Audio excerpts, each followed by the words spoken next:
खराब रोड रस्ताना विरोधમાં જામજોધપુરમાં એમએલએની પદયાત્રા થઈ છે। એમએલએ હેમંત ખવાની આગેવાનીમાં ગ્રામજનો ખેડૂતોની પદયાત્રા ઈશ્વરિયા ગામથી પ્રારંભ કરી જામજોધપુર સુધી 20 કિલોમીટરની યાત્રા જામજોધપુર મામલતદાર કચેરી સુધી યાત્રા યોજી તંત્રને રજૂઆત કરવામાં આવી। પદયાત્રામાં વિદ્યાર્થીઓએ મુખ્યમંત્રીને રસ્તા બાબતે પત્રો લખ્યા। अनेक रजूआत छतां कोई जवाब नहीं मळता पदयात्रानुं आयोजन करवामां आव्युं। मारो विस्तार ज नहीं आखा जिल्लामां रस्तानी खराब हालत छे। धारासभ्य हेमंत खवा अने तेना समर्थकोने पोलीसे आतरी लीधा। मामलतदार कचेरी बहार धारासभ्य अने पीआई साथे उग्र चर्चाओ थई। रजूआत करती वखते समर्थको उग्र बनता पोलीसे अटकायत करी।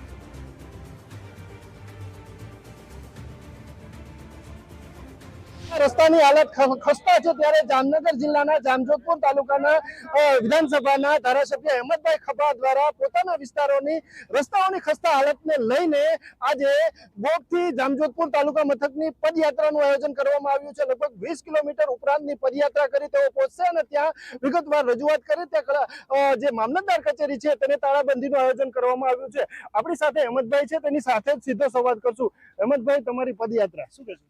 આજે વારંવાર રસ્તાઓ બાબતની માનનીય મુખ્યમંત્રીશ્રીને રજૂઆતો કરી। જે રસ્તા ઉપરથી અમે ચાલીને જાય છે એ રસ્તાનું 12 વખત સુધી રીટેન્ડરો થયા। આ અંગે 4 વખત મુખ્યમંત્રીશ્રીને રૂબરૂ મળ્યા, 21 વખત પત્ર લખીને રજૂઆત કરી। કલાકો સુધી મુખ્યમંત્રીશ્રીના સલાહકારને વારંવાર ટેન્ડર થવા છતાં રોડના કામ કોઈ કોન્ટ્રાક્ટર લેવા તૈયાર થતું નથી।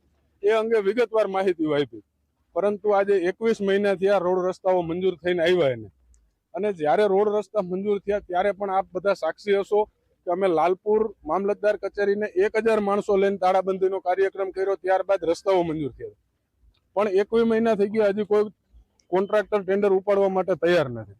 અને એકમાત્ર મારા વિસ્તારની આ સમસ્યા નથી, સમગ્ર સૌરાષ્ટ્રની મેં માહિતી મેળવી। મને એવું ક્યાંક ને ક્યાંક લાગતું હતું કદાચ હું વિરોધ પક્ષનો ધારાસભ્ય હોઉં ને મારા વિસ્તારમાં ના થતા હોય, પરંતુ મેં બાજુમાં દેવભૂમિ દ્વારકા જિલ્લાની માહિતી મેળવી। ત્યાં 62 જેટલા રસ્તાઓ મંજૂર થઈ ગયા હોવા છતાં કામ ચાલુ નથી થતું। જુનાગઢ જિલ્લાની માહિતી મેળવી, ત્યાં 42 રોડ રસ્તાઓ જે 21 મહિનાથી મંજૂર થઈ ગયા નથી થતા અને સમગ્ર સૌરાષ્ટ્રની અંદર આ પરિસ્થિતિ છે। ત્યારે રાજ્ય સરકારનું આ અંગે ધ્યાન જાય અને વહેલામાં વહેલી તકે આ પ્રશ્નોનું નિરાકરણ આવે એના માટે થઈ અને આજે અમે સ્કૂલના બાળકોને સાથે રાખીને આ પદયાત્રા યોજી છે। તાલુકા મથકે જવા માટે ખેડૂતોને બાળકોને ખૂબ તકલીફો પડી રહી છે, એના પ્રશ્નને વાચા મળે એના માટે થઈ અને આજે આ પદયાત્રા યોજી અને અમે તાળાબંધી કરવા જઈ રહ્યા છીએ।